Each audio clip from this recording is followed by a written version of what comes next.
brought to you by Silver Pumps.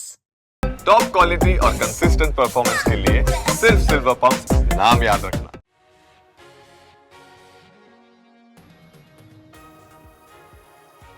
Delhi में NDA की एक बैठक हुई। ये बैठक हालांकि बिहार उत्सव के पर्दे के तहत बैठक हो रही थी, सांसद दिलीप जायसवाल के घर पर। बीजेपी के राष्ट्रीय अध्यक्ष जेपी नड्डा भी वहां मौजूद थे, साथ ही घटक दल के तमाम नेताओं को वहां बुलाया गया था।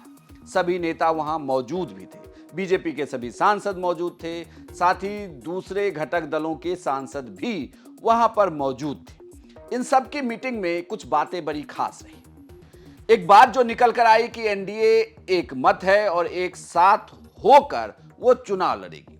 साथ ही एक मत की भी बात कही गई, यानी कि एक मत से बोला जाए। अब इसे क्या समझा जाए? दरअसल हम आपको कुछ तस्वीरें दिखाते हैं इस एनडीए की मीटिंग की, और इस मीटिंग की इन तस्वीरों को देखिए और आप बॉडी लैंग्वेज को देखिए। इसे देखकर आपको लगेगा कि मीटिंग में सब कुछ भले ही सही हो, लेकिन क्या कोई चीज थोपी तो नहीं जा रही?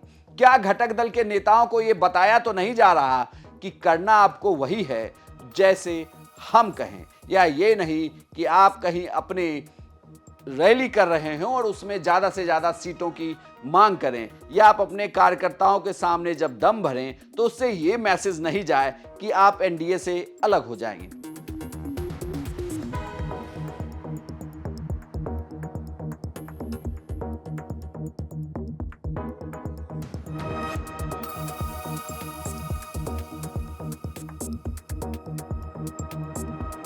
दरअसल ये चर्चा इसलिए हो रही है क्योंकि इस एनडीए की बैठक की तस्वीरें ये बताने के लिए काफी हैं कि वहां भले ही दिखाने के लिए सब कुछ ठीक ठाक दिख रहा हो, लेकिन कहने के लिए या बाहर निकलने पर जो बाइटें दी गई वो भी कोशिश की गई कि अलग अलग। इससे पहले आपको बता दूं कि जब संजय जायसवाल खुद बिहार बीजेपी के प्रदेश अध्यक्ष हुआ करते थे, तो उस वक्त किसी भी मीटिंग के होने पर कोई एक ही बयान देता था, लेकिन जब चिराग पासवान बाहर निकले तो उन्होंने भी बयान दिया, साथ ही कुछ और नेताओं ने भी इस पूरे मीटिंग को लेकर बयान दिया है।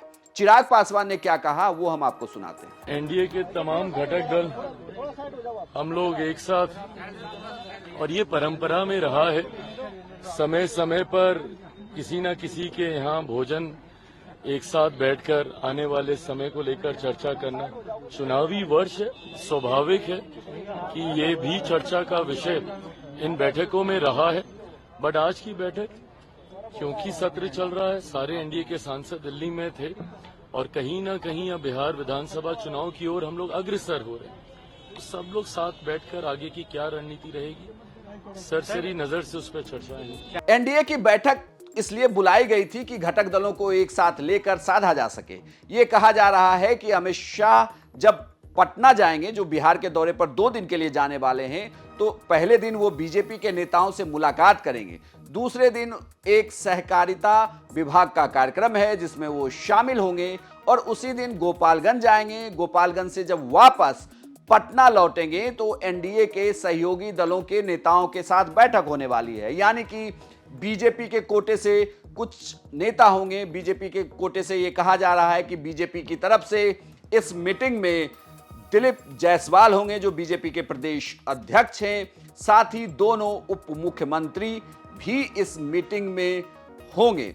जेडीयू की तरफ से खुद मुख्यमंत्री नीतीश कुमार और संजय झा, जो कार्यकारी अध्यक्ष हैं जेडीयू के, उनके होने की बात कही जा रही है। चिराग पासवान की पार्टी की तरफ से, एलजेपीआर की तरफ से खुद चिराग पासवान होंगे, आरएलएम की तरफ से उपेंद्र कुशवाहा होंगे, और हम की तरफ से जीतन राम मांझी होंगे। दरअसल इस मीटिंग में यह भी कहा जा रहा है कि यहां पर सीट शेयरिंग को लेकर पहला ड्राफ्ट तैयार कर लिया जाएगा, यानी कि सीट शेयरिंग पर यह कह दिया जाएगा कि किस पार्टी को कितनी सीटों पर चुनाव लड़ना है। आप उसके लिए अपने कैंडिडेट को तलाशने लगें, और साथ ही आप अपनी सीट चिन्हित करके जरूर बताएं कि आप कहां चुनाव लड़ेंगे। ये उस दिन की मीटिंग में कहा जा रहा है कि ये बातें सामने रखी जाएंगी, यानी कुल मिलाकर जो पटना में मीटिंग होनी है उस पर सबकी नजर होगी। लेकिन दिल्ली की ये मीटिंग ने तो बता दिया कि ये राह इतनी भी आसान नहीं है बिहार विधानसभा चुनाव से पहले सीटों के बंटवारे को लेकर, क्योंकि जिस तरीके से जीतन राम मांझी बार बार